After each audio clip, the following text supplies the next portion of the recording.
Baiklah, Ibnu Abbas tanya, nakkah aku nak cerita kisah Abu Zar masuk Islam? Tak apalah.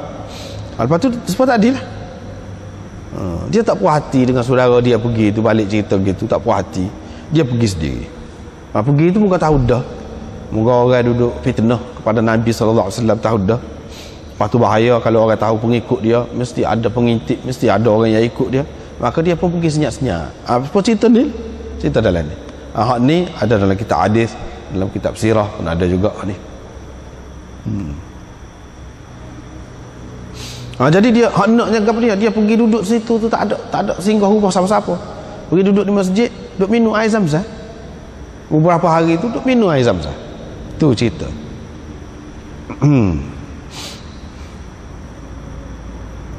Maknanya Zam-Zam itu ada seperti dulu sebelum tu, dan sampai kemudian sampai kepada hari ini ada telaga Zam-Zam. Pada masa tu pun orang duduk minum air Zam-Zam itu dan mendapat berkat. Kelebihan dia sendiri, tak makan apa-apa pun kenyang, dia duduk gitu, duduk minum air Zam-Zam itu.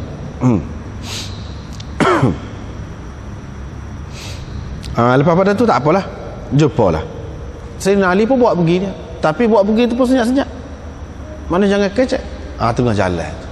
Ini banyaklah pengajarannya di sebalik ni. Kalau kita nak ambil kiranya banyak.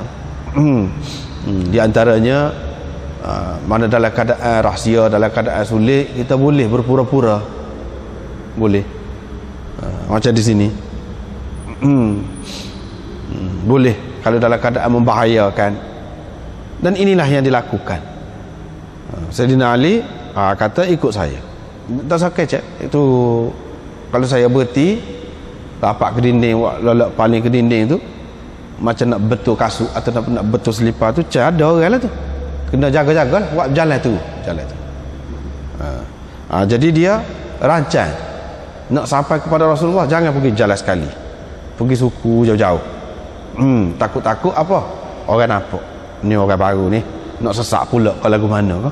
Begitulah. Siapa masuk berjumpa dengan Nabi SAW, ini masih ringkas lagi cerita ni, dia tidak cerita tu masuk Islam selalu kan, tanpa Nabi SAW cerita apa-apa. Secara ringkas ada sebut Nabi SAW telah mengemukakan Islam kepadanya. Yang ni ceritalah Islam ni macam ni.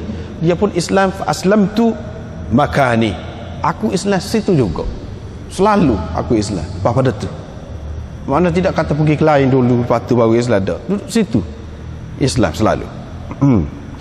Lepas tu Nabi SAW kata, kamu sembunyikan cerita ni, perkara ni, balik dulu. Apabila dengar kami sudah muncul, mari. Tapi Abu Zar tidak pakai. Kira-kiranya macam langgar juga. Tapi Abu Zar faham ini untuk keselamatan dia saja. Ia tak sewi menyata tu. Bukan tak sewi menyata tu kerana takut nak menyatakan kebenaran, kerana nak sembunyikan benda benar. Benda ni akan didedahkan juga akhirnya, mesti akan disampaikan juga. Tetapi buat masa sekarang Nabi SAW bimbangkan dia tu, bukan apa-apa, takut tak saya sampai ke mana mati. Tapi dia tidak gitu. Dia faham maksud Nabi SAW larang tu bukan dengan maksud larang mana tak boleh, haram, dosa, tidak. Ini semata-mata untuk kebaikan dia. Jadi tapi dia nampak kebaikan dia pada menyatakan secara terbuka. Dia pun kata, saya demi Allah, demi Tuhan yang mengutuskan engkau dengan sebenar, saya akan nyatakan di hadapan orang ramai perkara ini dengan suara yang lantang, kata. Dia kata kepada Nabi SAW, sedangkan Nabi kata sembunyikan. Dia kata, bila dia kata kita, Nabi SAW tak larang.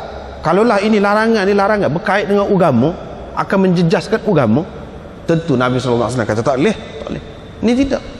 Setelah dia larang tadi, bila Abu Zar kata kita, dia senyap. Maknanya terpulang. Abu Zar pun pergi ke dalam masjid. Ketika orang Quraisy ada situ, dia kata, ni cerita Abu Zar ni. Abu Zar ni orang yang suka berterus terang semasa jahiliyah lagi. Dia tak takut kepada siapa.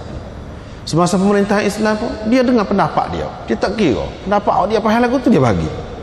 Orang tak setuju, tak kira. Itu terpulang kepada orang.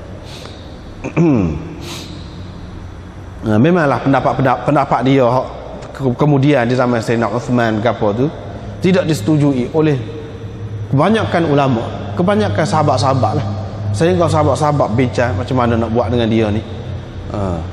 Tak boleh nak sekat dia ni. Jadi kita pergi hantar, pergi duduk tempat lain lah, jangan duduk sini, jadi mengganggu. Ini tindakan yang seperti ini boleh diambil oleh pihak kerajaan, walaupun dia tahu hak dia cerita ni ada kebenaran, hak dia, tetapi nak jaga maslahat umum itu lebih baik. Lebih baik, lebih diutamakan. Jadi bila dia kata gitu, orang pun kata pergi, ni hak sesak ni, kata dia pergi pukul macam nak mati dia. Tiba-tiba Abbas mari, fa akabba alayya tu maknanya dia mari begitu. Ni orang duduk pukul dia, belakang dia pergi dakap begitu, membelakangkan kepada orang-orang kafir. Gitulah, itu makna akabba alayya, dia dakap aku, melindungi aku. Padahal Abbas itu tidak Islam lagi pada masa itu, pak saudara Nabi SAW, tidak Islam juga, tapi dia berfikiran lain. Mana nak cerita je sini, bila-bila pun sama-sama pun lagu ni lah. Orang kafir ni pun macam-macam, ada hak fikir jauh, ada hak fikir jaga kepentingan dia, ada hak tak ada fikir kira secara bodoh begitu, ada juga. Jadi Abbas dia fikir, teruk betul kamu ni nak bunuh seorang Bani Rifar. Ingat kata kita kan duk menegur, duk lalu kat depan kawasan dia, tak selamat kita kalau lagu tu. Makna dia bagi tu berhenti tak jadi, berhenti pukul. Jadi maknanya ada orang-orang cerdik ni, dia fikir dari sudut lain, sudut lain, walaupun dia tidak Islam. Mereka pun berhenti memukul aku. Esok pagi dah payah dah ni, esok pagi bangun kata pula lagu tu, mereka pun pukul pula seperti juga, lagu tu pula lah berlaku. Ini cerita hebatnya, dahsyatnya. Abu Dzar ni termasuk di antara as-sabiqin al-awwalin. Ada ulama menyebutkan dia ni yang kelima di antara orang yang masuk Islam. Walaupun ada beza sikit sebanyak, kok mana-mana pun hak awal lah.